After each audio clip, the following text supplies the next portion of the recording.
ओम साई राम। आप सुन रहे हैं साई फरिश्ते कविता की वाणी। बाबा आज आपके मन की हर उस बात का उत्तर देने वाले हैं जिसे आप किसी से भी कह नहीं पा रहे हैं। अपनी सारी चिंताएं बाबा के चरणों में रख दीजिए और इस संदेश को अंत तक जरूर सुनिएगा। चलिए शुरू करते हैं। आज रात मैं तुम्हारे मन से एक ऐसा बोझ हटाना चाहता हूँ जो धीरे धीरे तुम्हारी शांति को छीन लेता है मेरे बच्चे। और वो बोझ ना है गलतफहमी का। कई बार तुम किसी बात, व्यवहार या किसी परिस्थिति को पूरी तरह समझ नहीं पाते और मन में अनेक कल्पनाएं बना लेते हो। फिर उन्हीं कल्पनाओं से नई नई गलतफहमियां जन्म लेती है। धीरे धीरे मन में दूरी बढ़ाने लगती है और वो रिश्ता जो प्रेम और विश्वास से भरा हुआ रहता है ना, वो कमज़ोर पड़ने लगता है। इसलिए यदि कभी किसी के प्रति तुम्हारे मन में कोई भ्रम उत्पन्न हो जाए ना, तो उसे अपने हृदय में घर मत बनाने देना।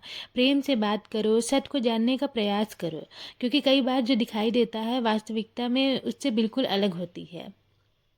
याद रखो, टूटे हुए रिश्ते जुड़ सकते हैं, लेकिन मन में जमा हुआ भ्रम यदि समय पर दूर ना किया जाए ना, तो वो प्रेम की जड़ों को भी कमज़ोर कर देती है।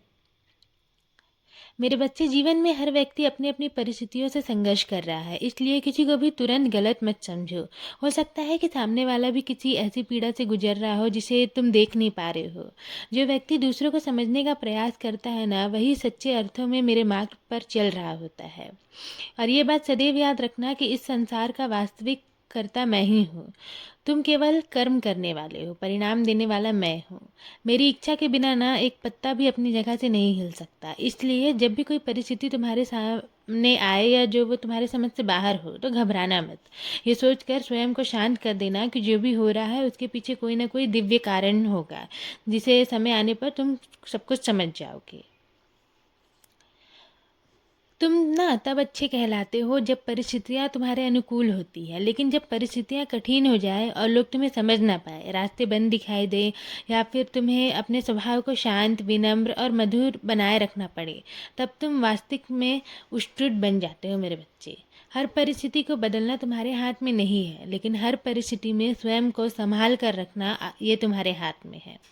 मैं चाहता हूँ कि आज से तुम शिकायतों की जगह ना समझदारी को चुनो, क्रोध की जगह धैर्य को चुनो और संदेह की जगह विश्वास को चुनो।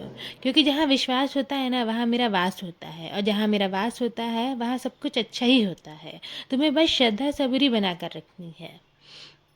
मैं जानता हूँ कि इन दिनों तुम्हारे मन में कुछ ऐसी बातें चल रही हैं जिन्हें तुम कह नहीं पा रहे हो। कुछ चिंताएं ऐसे हैं जिन्हें तुम छिपाकर मुस्कुरा रहे हो। कुछ प्रश्न भी ऐसे हैं जिनका उत्तर तुम्हें अभी तक मिला ही नहीं है। और कभी कभी रात में तुम्हारी आंखें भी नम हो जाती हैं और तुम सोचते हो कि आखिर तुम्हारी पुकार मैं क्यों नहीं सुन रहा हूँ।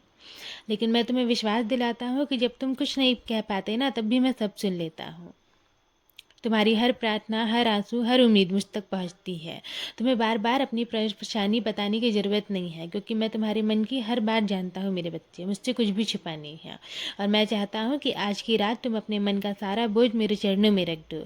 जो व्यक्ति तुम्हें नहीं समझ पाया ना, उसे मेरे हवाले कर दो, और जो चिंता तुम्हें परेशान कर रही है उसे भी मुझे सौंप दो। याद रखो, अंधेरी रात कभी स्थायी नहीं होती। जैसे सुबह का सूरज निश्चित है, वैसे ही तुम्हारे जीवन में सुख, शांति और खुशियों का आगमन भी निश्चित है। यदि कुछ बातें तुम्हारी इच्छा के अनुसार नहीं हो रही हैं, तो केवल इसलिए क्योंकि वो मैं ना तुम्हारे लिए उससे भी बेहतर कुछ चीज़ें तैयार कर रहा हूँ। और तुम्हें ना केवल शांति और विश्वास बना कर रखना है। मैं बस यही चाहता हूँ, क्योंकि मैं ना तुम्हारे लिए भी कोई गलत चीज़ नहीं करूँगा। जो भी करूँगा तुम्हारे भले के लिए करूँगा। इसलिए अब अपनी आंखें बंद करो, मेरा नाम जाप करो और निश्चित होकर सो जाओ। तुम अकेले नहीं हो, मैं हर पल तुम्हारे साथ हूँ। अब अपने दिल को हल्का करो। मेरी कृपा सदैव तुम पर और तुम्हारे पूरे परिवार पर ऐसे ही बनी रहेगी।